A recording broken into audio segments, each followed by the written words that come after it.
في في عدة أعمال أنا شخصيا أعتز بها جدا. أهمها طبعا تعاملي مع الفنان الكبير الأستاذ كاظم الساهر ومجموعة ما وحشتكش ويا حياتي ويا سيدي مسي علينا وحاسب واستحالة. وتعاملي طبعا مع كاميرا السينما لثاني مرة مع مدام إيناس الدغيدي، كذلك في الكشف. الكشف مليان وعدة طبعا أعمال فنية يعني تذكر. طالما اتكلمنا عن كاظم الساهر، واعتقد ان اخر 96 واخر شريط في 96 ليكي كان مع الفنان كاظم الساهر، وطبعا هو نجم وانتي نجمة، نقدر نقول مين فيكم استفاد من نجومية التاني في الشريط ده؟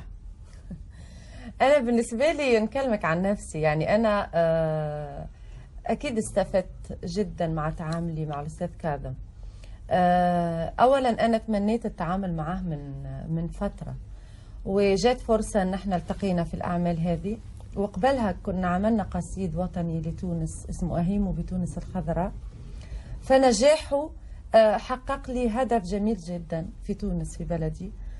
وأول ما تعاملنا في الشريط هذا أنا استفدت كثير بصراحة، لأنه كاظم ليه رؤية خاصة جدا وليه تعامل خاص جدا، يعني استغل صوتي من زاوية هو يراها، فهذا شيء طبعا أفادني كثير، لأنه لازم أنه كل ملحن يلحن لي من منطلق استيعابه لمساحة صوتي ومن منطلق رؤيته لصوتي في أنهي منطقة يكون أحسن. فأنا بالنسبة لي استفدت منه كثير في تعاملي معه. أولا هو فنان كبير وفنان صادق جدا، وحب صوتي وحب أنه هو يقدمني بشكل جديد، وده اللي حصل فعلا. يعني أنا تعاملي معه كل الناس حبوا الأعمال، لأنه في عدة أغنيات أنا لأول مرة أغني هذا الشكل من الغناء. كذلك استفدت أني أنا غنيت نغمة عراقية يمكن أنا أول مطربة عربية تغنيها، وهي نغمة المخالف في أغنية حاسب من الوحدة علي. واستفدت كثير لأنه أنا تعاملي معه أساسا هو مكسب وتجربة جميلة جدا. يعني أنت خدتي من نجوميته؟